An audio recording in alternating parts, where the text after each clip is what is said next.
Hello everyone, मैं हूं CA Garima Pande from Penomic education and आज से हम स्टार्ट करने वाले हैं कॉस्टिंग की मैराथन सीरीज। आज हम टॉपिक ले रहे हैं मटेरियल कॉस्टिंग एंड ट्राई करेंगे इसको बहुत कॉम्प्रिहेंसिवली कवर किया जा सके। अगर हम इंस्टीट्यूट का पैटर्न देखें तो इस टॉपिक से जनरली 10 मार्क्स का पूछा गया है इन द पास्ट पेपर्स। इस टॉपिक को अगर मैं ब्रेकअप करूं तो इसमें आता है मटेरियल कॉस्ट की क्या क्या खर्चे इंक्लूड होते हैं कॉस्ट ऑफ मटेरियल में, ईओक्यू क्या है, इन्वेंट्री का कॉस्ट कैसे कैलकुलेट करते हैं, अगर आपको कोई डिस्काउंट दिया जा रहा है बिकॉज ऑफ बल्क परचेज तो कौन सा ऑप्शन हमको सिलेक्ट करना चाहिए। Then they will talk about different levels, ROL, they will talk about maximum level, minimum level, danger level क्या है। फिर बात की जाती है inventory turnover ratio, average inventory क्या होता है, स्टोर्स लेजर आपको बनाना सिखाएंगे जो आपने ऑलरेडी फाउंडेशन में कवर किया है फीफो वैम बेसिस पे, लीफो बेसिस पे। Then there are some miscellaneous topic like ABC analysis and आपका स्टॉक आउट इसमें आ जाता है। तो आइए स्टार्ट करते हैं। सबसे पहले बात आती है वैल्यूएशन ऑफ मटेरियल की। आपने अकाउंटिंग स्टैंडर्ड 2 में पढ़ा ही होगा कि जो भी कॉस्ट आपने इनकर किया है in order to purchase and to bring the inventory to the location and the condition is to be added in its cost, तो वही चीज इधर यूज की जाएगी।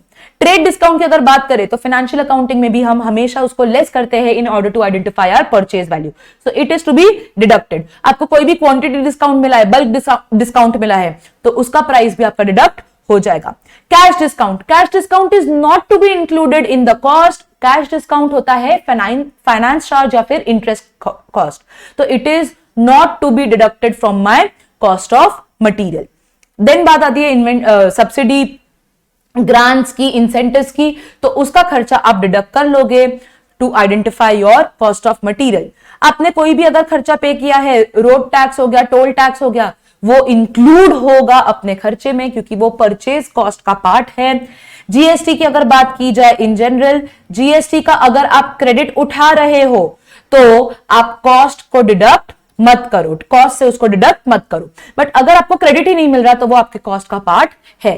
सो if you are taking credit, don't include it in the part of cost, but if you are not taking the credit then you will have to deduct it. Basic custom duty generally add की जाती है। फिर बात आती है penalty and charges की।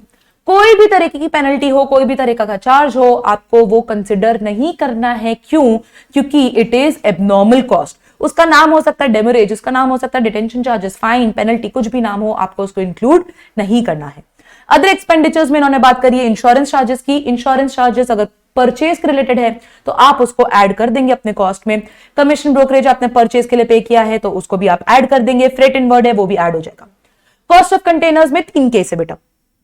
इधर पहले बात की गई है नॉन रिफंडेबल कंटेनर्स की, यानी कि मैंने कंटेनर खरीदा और उन्होंने वापस नहीं लिया। जैसे होटल्स में हम लोग जाते हैं तो कंटेनर ले लेते हैं, उसका कॉस्ट हम लोग डेफिनेटली ऐड कर देंगे मेरे कॉस्ट ऑफ रॉ मटेरियल में।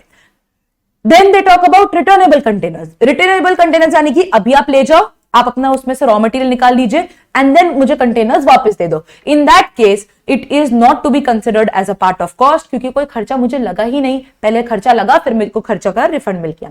Then they talk about in case आपने 10,000 रुपए मान लीजिए पे किए थे for containers when you were purchasing the raw material, then आपने उन कंटेनर्स को रिफंड तब आपने रिटर्न कर दिया एंड रिटर्न करने के बाद आपको रिफंड मिला है 8,000 रुपए का, तो नेट इफेक्ट आपको 2,000 रुपए का ही रिकॉर्ड करना होगा क्योंकि आपकी लागत कितनी है 2,000 रुपए की। So that will be added to the cost of containers. So those are the 3 cases. Finally they talk about shortage. Shortage 2 reasons की वजह से हो सकता है, normal and abnormal. If you have a shortage due to normal reason then good units have to bear the expenses of normal shortage. अगर आपका कोई abnormal reason की वजह से शॉर्टेज है तो good units won't bear the cost of the same. ये अपने प्रोसेस कॉस्टिंग में भी थोड़ा इन डेप्थ समझा होगा। तो आइए एक इलस्ट्रेशन उठा लेते हैं। ये मॉड्यूल के ही इलस्ट्रेशंस है। इलस्ट्रेशन 1 कहता है SKD company limited is not registered under GST. Registered नहीं है जीएसटी में, मतलब कि हमको क्रेडिट का बेनिफिट नहीं मिलेगा।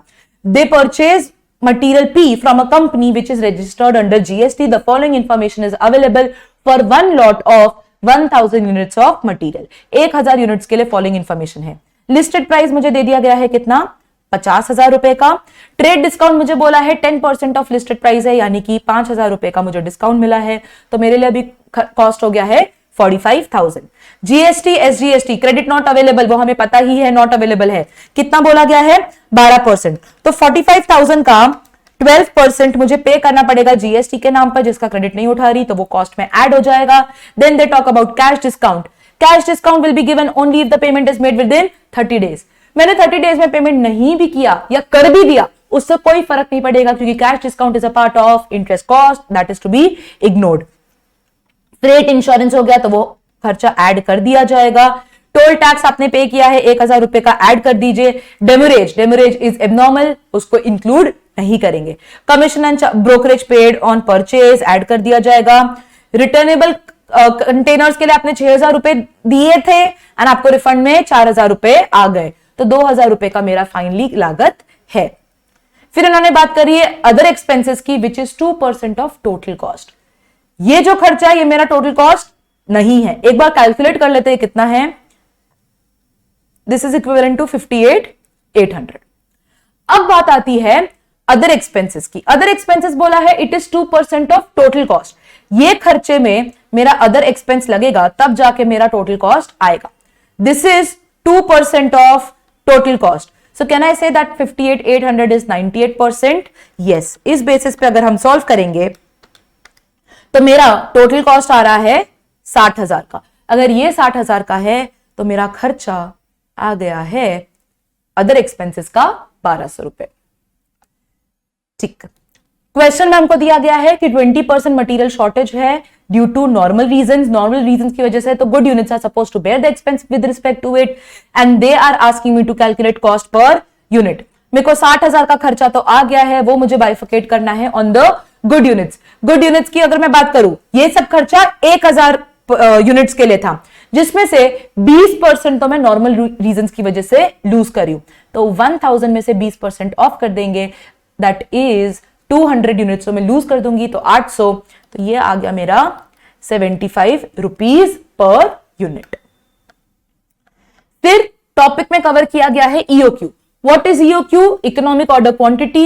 This is basically the formula to identify कि क्या बेस्ट पॉसिबल क्वांटिटी मुझे परचेज करनी चाहिए ताकि मेरा सबसे कम कॉस्ट रहे, और उसका फॉर्मूला है under root 2 into annual consumption या annual requirement into order cost O by C, that is carrying cost per unit per annum.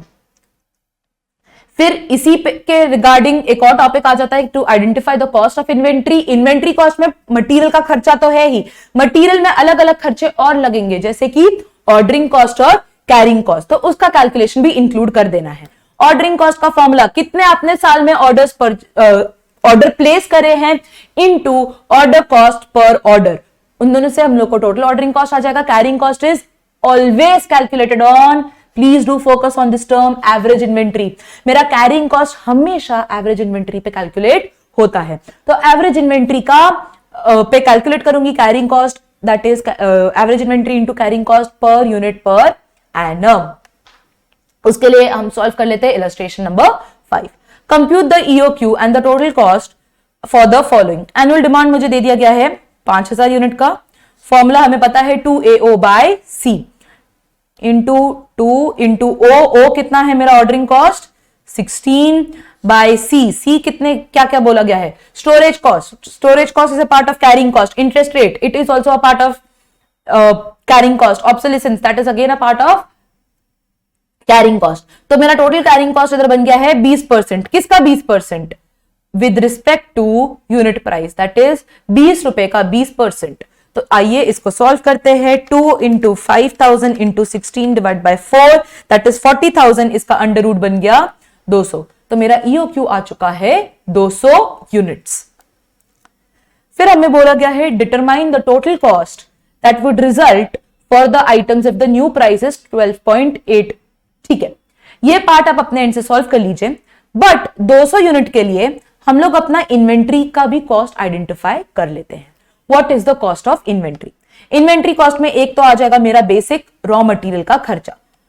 मैंने साल में परचेस करे हैं कितने 5,000 यूनिट्स, 5,000 यूनिट्स मैंने परचेस करे हैं एट ₹20 यानी कि 1,00,000 रुपए का खर्चा तो यही हो गया है। इसके बाद हम लोग कैलकुलेट करेंगे ordering cost. Ordering cost is number of order placed in the year. मैंने 200 यूनिट के कितने ऑर्डर्स प्लेस करे होंगे, 5000 divide by 200 that is equivalent to 25 orders मैंने प्लेस करे हैं एंड हर एक ऑर्डर प्लेस करने का खर्चा है 16 रुपए, तो इंटू 16 दैट इज 400 रुपए का तो मेरा ये खर्चा हो गया है ऑर्डरिंग कॉस्ट के नाम पे। फिर बात आती है कैरिंग कॉस्ट की। Carrying cost is always calculated on average inventory.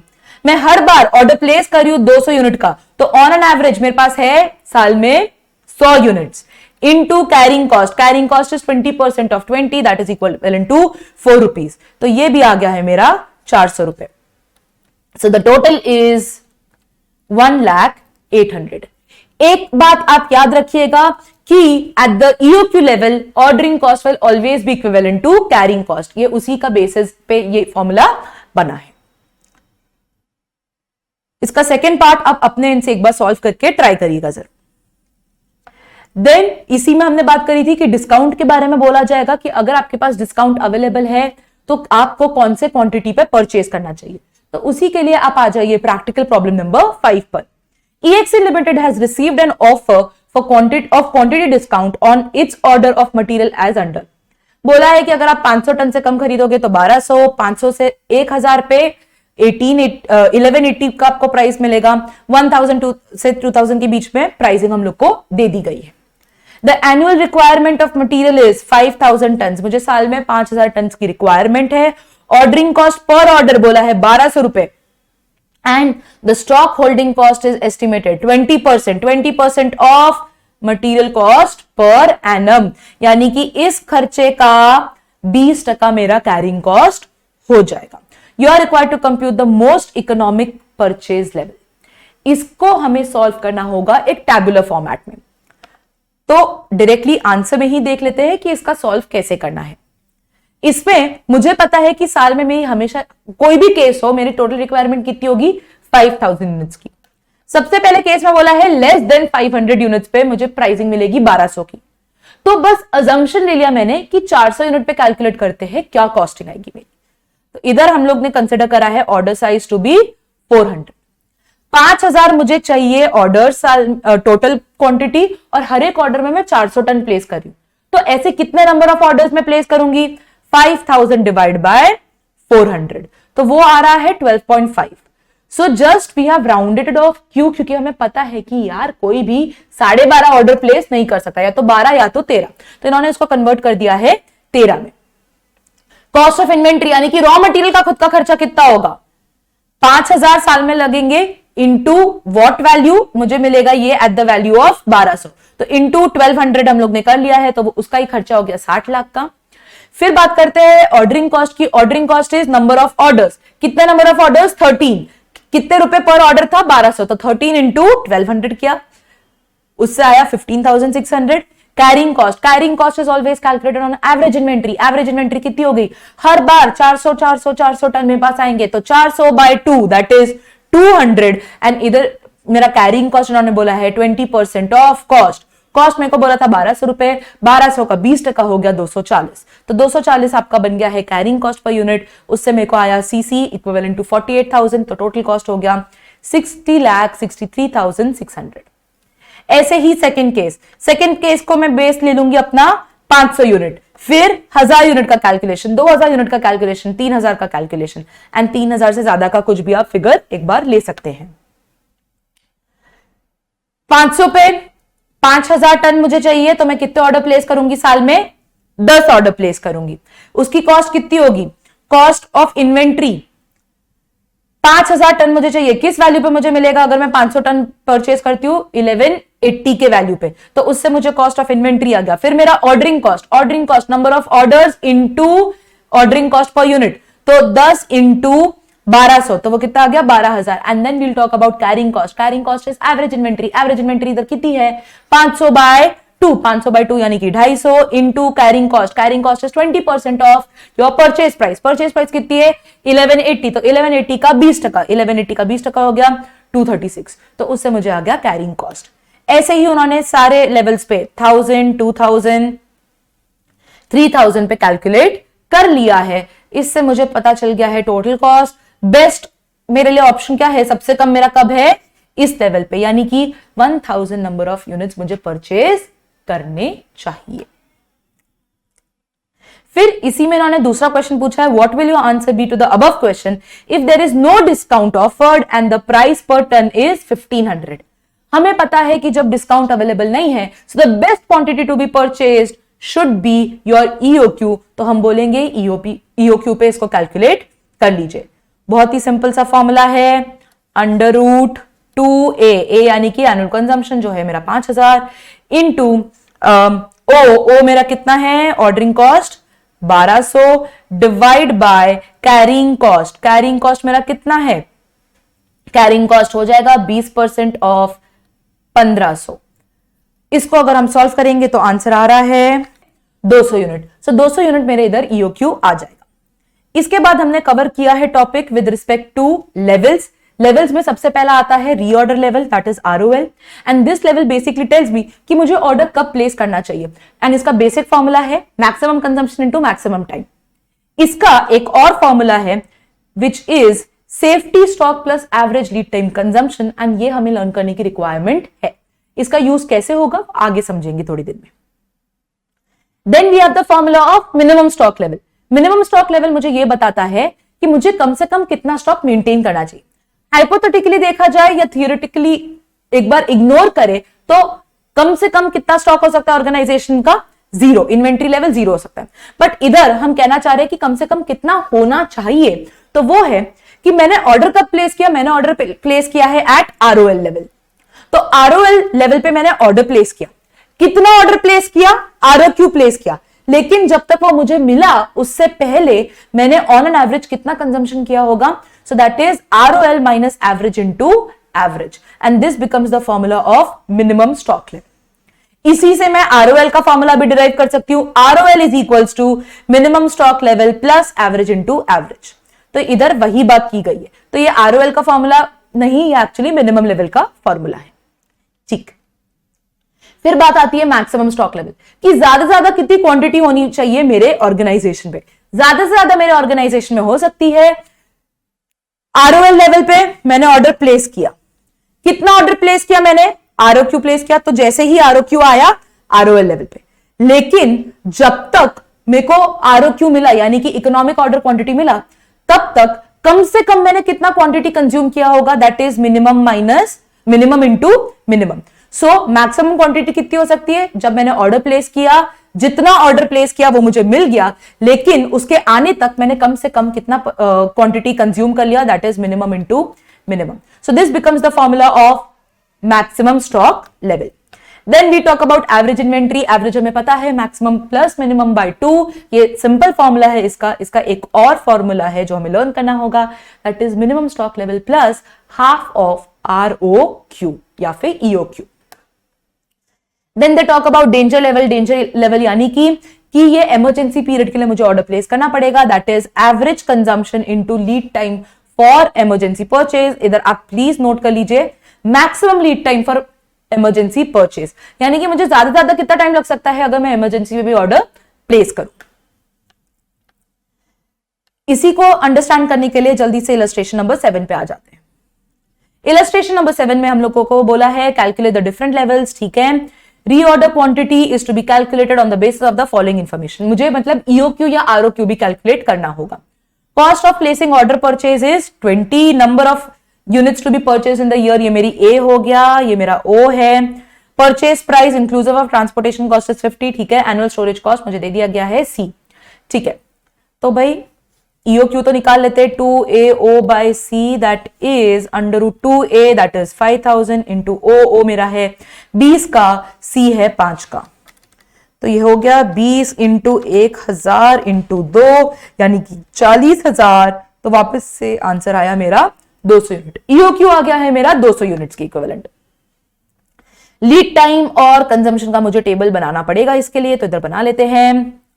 इधर मैं टाइम लिख रही हूं, इधर मैं क्वांटिटी या कंजम्पशन लिख रही हूं। Maximum, average and minimum. Maximum time मुझे बोला है भाई 15 दिन है, एवरेज टाइम 10 दिन है और मिनिमम 5 दिन है। क्वांटिटी के बारे में अगर देखा जाए तो मुझे बोला है कि कंजम्पशन मेरा एवरेज होता है 15 के हिसाब से, मैक्सिमम होता है 20 के हिसाब से, एंड मुझे पता है एवरेज क्या होता है, मैक्सिमम मिनिमम बाय 2, तो इससे मुझे मिनिमम मिल जाएगा 10। इसको आप वर्किंग नोट में दिखा दीजिएगा। ठीक है, ये टेबल हमने भर दिया है। अब बस हमें डिफरेंट लेवल्स आइडेंटिफाई करने हैं। Reorder level ROL, that is maximum into maximum, so 15 into 20 ये हम कर देंगे तो आया मेरा 3000 यूनिट। 3000 यूनिट पे मुझे ऑर्डर प्लेस करना होगा। फिर मुझसे पूछा है मैक्सिमम लेवल ज्यादा से ज्यादा कितना होगा, तो that is ROL plus ROQ minus minimum into minimum. तो उसका फॉर्मूला हो गया ROL कितना आया मेरा 3000, ROQ कितना है आया मेरा था 200, एंड मिनिमम इंटू मिनिमम यानी कि 50। इसको हम सॉल्व करेंगे तो ये हो गया 150 यानी कि 3150। फिर हम लोग को बोला है मिनिमम लेवल का फॉर्मूला हमने समझा था, that is ROL minus average into average. ROL हम लोग का आया 3000 में से एवरेज यानी कि 10 इंटू ये हो गया 150 लेस कर लो तो ये हो गया 2850। Then they talk about danger level. Danger level is average consumption into my lead time for emergency purchases. Average consumption हम लोग का कितना है 15 इंटू लीड टाइम मुझे बोला है कि डेंजर लेवल पे हो जाएगा 4 days, तो into 4 that is equivalent to 60। ठीक है,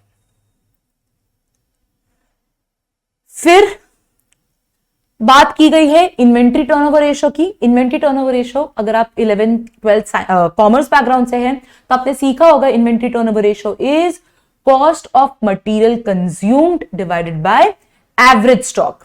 एवरेज स्टॉक यानी कि क्या, ओपनिंग में कितना था, क्लोजिंग में कितना है, डिवाइड बाय 2।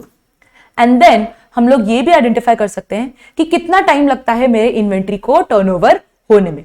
तो इन्वेंट्री टर्नओवर रेशियो के बेसिस पे वो आइडेंटिफाई किया जाता है, दैट इज 365 और 12 मंथ्स, एक साल basically, divided by inventory turnover ratio. So इसको मैं बोल सकती हूँ cost of material consume divided by average inventory, and ये हो गया मेरा 365 divided by inventory turnover ratio. इसको भी समझने के लिए जल्द से जल्द एक क्वेश्चन सॉल्व कर लेते हैं। The following data is available with respect to material X for the year ended 31 March 2021। Opening stock मुझे बोल दिया गया है, परचेज बोल दिया गया है, क्लोजिंग स्टॉक दे दिया गया है। इससे भाई बहुत इजीली मैं अपना cost of material consumed identify कर सकती हूँ। Opening stock plus purchase minus closing stock, तो 90 plus 270 minus 110 that is equivalent to 2,50,000।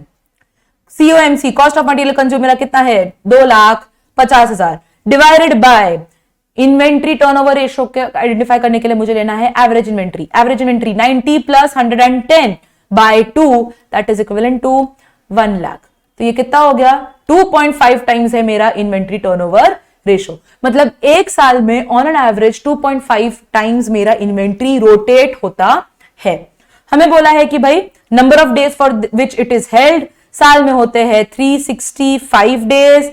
365 days divided by 2.5 मुझे करना है, दैट इज इक्विवेलेंट टू 146।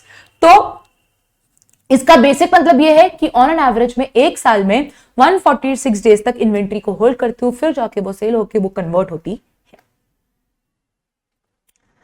ठीक है, देन स्टोर्स लेजर की बात की गई है। स्टोर्स लेजर आप लोगों ने फाउंडेशन में भी सीखा था, फीफो बेसिस पे प्रिपेयर हो सकता है, लीफो बेसिस पे, लास्ट इन फर्स्ट आउट, या फिर वेटेड एवरेज मेथड के बेसिस पे।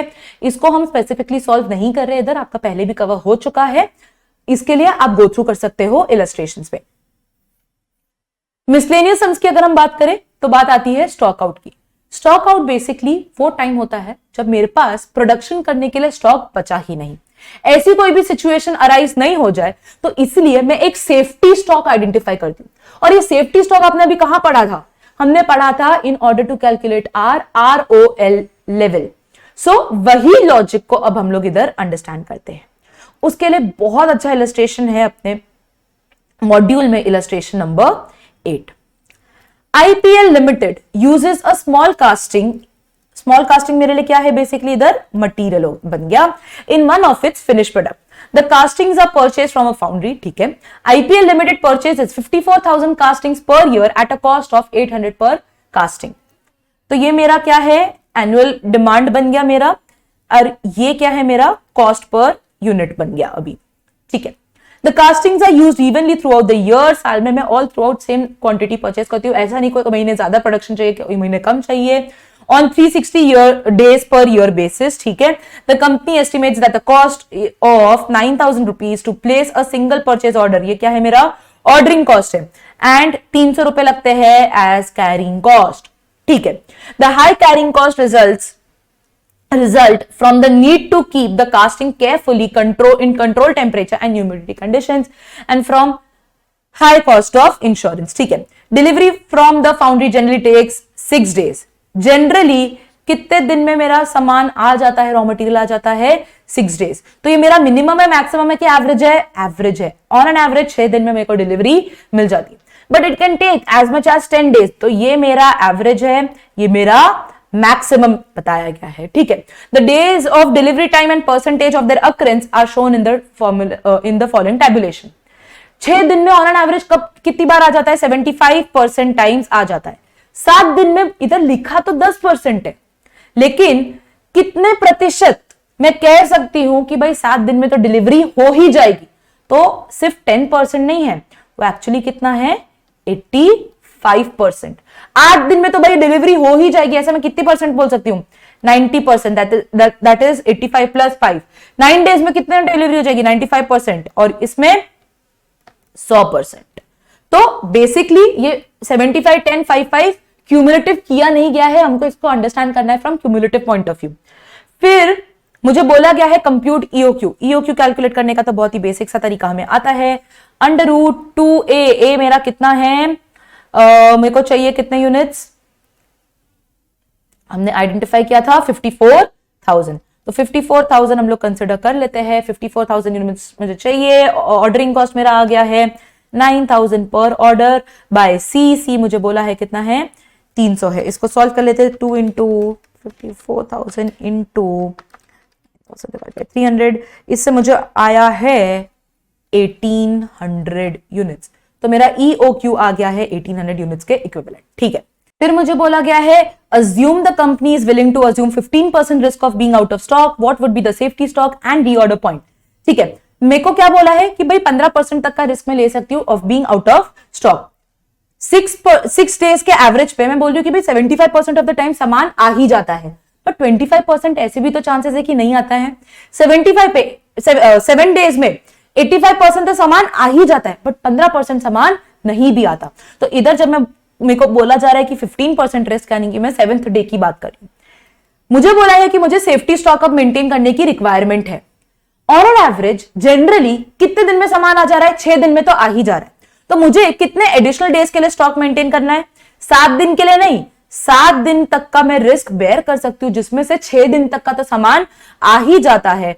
तो बेसिकली 1 दिन का स्टॉक मुझे एडिशनली मेंटेन करने की रिक्वायरमेंट है। साल में मुझे चाहिए 54,000 यूनिट्स ऑफ कास्टिंग, एंड साल में इधर बोल दिया गया है, आप मानिए 360 डेज। तो on an average every day मेरे को कितने यूनिट्स की रिक्वायरमेंट है? 150। तो मेरे को कितने स्टॉक मेंटेन करना पड़ेगा? मुझे मेंटेन करना है 1 दिन के हिसाब से 150 यूनिट्स का स्टॉक। एवरी डे कितना कंजम्पशन है? 54,000 डिवाइडेड बाय 365। तो मुझे 150 यूनिट्स को मेंटेन करने की रिक्वायरमेंट है। 150 यूनिट्स को मेंटेन करने के लिए 1 दिन के हिसाब से, ठीक है। तो मुझे बोला what is the safety stock, so that is my 150 units, and मुझे बोला है रीऑर्डर पॉइंट आइडेंटिफाई करो। रीऑर्डर पॉइंट का मैंने आपको एक और फॉर्मूला बताया था पहले, that was safety stock plus average into average. तो इस बेसिस पे हम इसको कैलकुलेट कर लेंगे। सेफ्टी स्टॉक मेरा 1 दिन के हिसाब से है 150 यूनिट्स, और एवरेज इनटू एवरेज यानी कि ऑन एन एवरेज 6 दिन में तो आ ही जाता है, दैट इज 6 × एवरेज कंजम्पशन। तो मुझे पता है भाई 150 यूनिट्स का है। तो इसको सॉल्व कर लेते हैं। उससे मेरा आया 1050 यूनिट्स। नेक्स्ट थर्ड पॉइंट मुझे बोला गया है assume the company is willing to assume a 5% risk of being out of stock। मतलब मैं सिर्फ 5% चाहती हूं कि भाई मैं आउट ऑफ स्टॉक रहूं। तो क्या होगा मेरा सेफ्टी स्टॉक? और वो बहुत इजीली आइडेंटिफाई कर सकते हैं कि भाई 9 डे तक मेरा सामान आ जाना चाहिए, ठीक है। तो 6 दिन में ऑन एन एवरेज आ जाता है, मैं 9 डे तक की बात कर रही हूं। तो मेरे को कितने एडिशनल डेज का स्टॉक मेंटेन करना है? 9 - 6 that is 3 additional days. Every day मेरे को कितना कंजम्पशन ऑन एन एवरेज होता है 150 यूनिट्स का, तो मेरे को स्टॉक कितने एडिशनली मेंटेन करना पड़ेगा 450 यूनिट्स का स्टॉक मुझे एडिशनली मेंटेन करने की जरूरत है। क्यों? क्योंकि मैं इधर 3 दिन की बात कर रही हूं। तो 450 safety stock plus average into average, average into average था मेरा 900, तो इधर मेरा आ गया 1350 units is my reorder level. Fourth point, assume 5% stock out risk. What would be the total cost of ordering and carrying inventory for 1 year? इधर मुझे cost identify करने की जरूरत है। कॉस्ट तो मेरा ऑर्डरिंग कॉस्ट सेम ही होगा। क्यों? क्योंकि जब मैं बात कर रही हूं नंबर ऑफ ऑर्डर्स की, तो वो same number of orders place किए गए हैं। डिफरेंस आएगा कैरिंग कॉस्ट में। Why? Because now I am not just maintaining EOQ level on an average, but मैं 450 यूनिट्स का स्टॉक ज्यादा मेंटेन कर रही हूं because that is my safety stock. So अगर मैं ऑर्डरिंग कॉस्ट की बात करूं तो बहुत सिंपल कैलकुलेशन है भाई, मुझे चाहिए 54,000 यूनिट्स एंड मैं 1800 यूनिट्स मंगाती हूं ईओक्यू लेवल पे, तो टोटल मेरे 30 ऑर्डर्स प्लेस होंगे साल में। 1200 रुपए एक ऑर्डर का कॉस्ट है, तो वो बन गया मेरा 36,000 रुपए।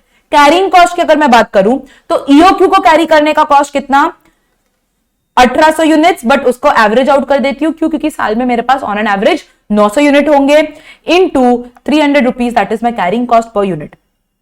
बट इसके अलावा all throughout the year मेरे पास 450 यूनिट्स ज्यादा होंगे मेंटेन करने के लिए, तो उसका 300 रुपए का खर्चा अलग से कैलकुलेट होगा।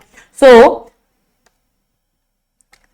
कर लेते हैं इधर 900 पे 300 रुपए यानी कि 2,70,000 एंड 450 पे 300 रुपए के हिसाब से अलग से टोटल आ गया 4,05,000 का मेरा खर्चा अलग से होगा with respect to carrying cost. तो इस बार मेरा कैरिंग कॉस्ट बन गया है 4,05,000 इन टोटल। ठीक है, देन बात की गई है इधर पॉइंट नंबर 5 में, refer to the original data, assume that using process reengineering the company reduces its cost of placing the order to 600. In addition, the company estimates that when the waste and inefficiency caused by the inventories are considered, the true cost of carrying unit is 720 per year. ठीक है, compute new EOQ आप calculate कर सकते हो, and how frequently would the company be placing the order as compare to the old purchase policy. Old purchase policy में मैं purchase कर रही हूं 30 टाइम्स इन अ ईयर, हमने इधर कैलकुलेट किया था। तो ऑन एन एवरेज अगर मैं 360 डेज लूं, 30 ऑर्डर्स प्लेस कर रही हूं, तो मुझे पता चल रहा है कि एवरी 12th डे मेरा ऑर्डर प्लेस हो रहा है। ऐसे ही आप कैलकुलेट करोगे for the new EOQ, and that is it, you'll just have to compare the two. जल्दी से एक बार देख लेते हैं इन्होंने क्या किया था। इन्होंने न्यू ईओक्यू कैलकुलेट किया, वो आ गया 300 castings, you are 300 units, 54,000 units मुझे साल में चाहिए। 300 के हिसाब से मैं 180 टाइम्स ऑर्डर प्लेस करूंगी एक साल में, 180 टाइम्स ऑर्डर प्लेस करूंगी, तो मुझे पता चल रहा है 360 divide by 180, that is every 2 days में I have to place an order. पहले 12 दिन था, अभी 2 दिन है, तो बस उसको बता दिया गया है। फाइनली इसमें आ जाता है एबीसी एनालिसिस। एबीसी एनालिसिस में बेसिकली हम लोग कैटेगरीज डिवाइड कर रहे हैं इन्वेंट्री की। इन्वेंट्री में एक कैटेगरी वो आइटम्स है जो 70% ऑफ इन्वेंट्री वैल्यू कवर करते हैं, उनका वैल्यू बहुत हाई है, जबकि उनकी क्वांटिटी सिर्फ 10% के अप्रॉक्स होगी। बी कैटेगरी में अगर हम लोग बात करें तो वो टोटल 20% ऑफ द वैल्यू होंगे, एंड अगर क्वांटिटी के बेसिस पे मैं कैलकुलेट करूं, वेट के बेसिस पे कैलकुलेट करूं, तो 20% ऑफ द वो क्वांटिटी होंगे। फिर आ जाते हैं सी कैटेगरी के चीजें जो बहुत ही बेसिक सी चीजें होंगी, बट हमको वो बल्क क्वांटिटी में रिक्वायर्ड होंगी, तो उसकी वैल्यू तो हो सकती है सिर्फ 10% of the total inventory, but अगर उसकी क्वांटिटी की बात करूं तो वो हो गई 70%। तो मुझे कैटेगराइज करना है अपने स्टॉक को, और उस बेसिस पे मैं डिसीजन लूंगी। ए कैटेगरी को ज्यादा ध्यान से देखूंगी, बी कैटेगरी को थोड़ा मॉडरेटली देखूंगी, एंड सी कैटेगरी तो मेरे को चलेगा अगर उसमें थोड़ी ज्यादा ऊपर नीचे हो जाए। तो मान लीजिए अगर मैं 100 रुपए की इन्वेंट्री है मेरे पास, तो लगभग 70 रुपए की इन्वेंट्री तो ए कैटेगरी के वैल्यू के हिसाब से होगी, 20 रुपए बी कैटेगरी एंड 10 रुपए सी कैटेगरी की इन्वेंट्री के हिसाब से होगी। इस पे ले लेते हैं इलस्ट्रेशन नंबर 9 अपनी मॉड्यूल का। From the following draw the ABC selective control plan. ठीक है, मुझे यूनिट्स बोल दिए हैं, आइटम 1 to 12 है, यूनिट्स मतलब की क्वांटिटी मुझे बता दी गई है, एंड यूनिट कॉस्ट यानी कि पर यूनिट कॉस्ट दे दिया गया है। जब मैंने आपको बोला था 70%, 20% और 10%, तब हम लोग बात कर रहे थे टोटल कॉस्ट का 70%, टोटल कॉस्ट का 20% और टोटल कॉस्ट का 10%। तो इधर मुझे कैलकुलेट करना पड़ेगा अपना टोटल कॉस्ट। टोटल कॉस्ट क्या हो गया? Units into my per unit cost. एक तो ये कैलकुलेशन हो जाएगा। इसके बाद मैं कैलकुलेट करूंगी परसेंटेज। किसका परसेंटेज? कि जो मेरी इन्वेंट्री 1 है वो टोटल कॉस्ट का कितना परसेंटेज है। एंड दूसरा कैलकुलेशन होगा ये जो 7000 यूनिट्स है ये टोटल क्वांटिटी का कितना परसेंटेज है। तो दोनों का परसेंटेज हम लोग आइडेंटिफाई कर लेंगे। डायरेक्टली इसको हम लोग देख लेते हैं कैसे किया इन्होंने परसेंटेज ऑफ टोटल यूनिट्स बोला कि तो 7000 2,19,000 यूनिट्स का कितना परसेंटेज है? 3.19। ऐसे ही सबका कैलकुलेट किया। यूनिट कॉस्ट दे दिया गया है, इसका इतना रिक्वायरमेंट नहीं है। टोटल कॉस्ट क्या है? This into per unit cost. इससे मुझे टोटल कॉस्ट आया। मेरा टोटल कॉस्ट ऑफ इन्वेंट्री कितना है? 3,55,770। परसेंटेज ऑफ टोटल कॉस्ट की अगर बात की जाए तो कितना परसेंटेज? मेरा item number 1 is 8% of the total cost, item number 2 is 21% of the total cost. फिर इन्होंने रैंकिंग दी है। रैंकिंग हम लोग देंगे on the basis of total cost. 70% of the total cost, 20% of the total cost, 10% of the total cost. तो total cost के basis पे मुझे आइडेंटिफाई करना है एबीसी कैटेगरी को। तो रैंकिंग दूंगी मैं on the basis of total cost. कितना परसेंटेज? हाईएस्ट परसेंटेज किसका है? प्रोडक्ट नंबर आइटम नंबर 5 का, उसको मैंने रैंक 1 दे दिया। ऐसे ही मैंने इसको रैंक 2 दे दिया। नेक्स्ट 21%, फिर 20%, that is item number 3, item number 4, item number, फिर रैंकिंग नंबर 5 दी है 12th आइटम को। इस बेसिस पे हमने पूरी अपनी रैंकिंग आइडेंटिफाई कर ली। देन मुझे यह भी पता है कि मोर और less 70% of the value cover करता है आइटम कैटेगरी ए, एंड उसमें आ जाते हैं approximately 10% of the total units. तो अगर मैं कंसिडर करूं रैंकिंग 1, रैंकिंग 2 एंड रैंकिंग 3 को, देख लो ये कितना परसेंट ऑफ टोटल यूनिट बना रहा है। 1.8 प्लस 4.5 662 तक लेकर जाना एंड 5.25, तो इन तीनों को मिला के लगभग मेरा बन जा रहा है 11.55% ऑफ द इन्वेंट्री यूनिट्स। तो ये मेरे बन गए कैटेगरी ए के प्रोडक्ट।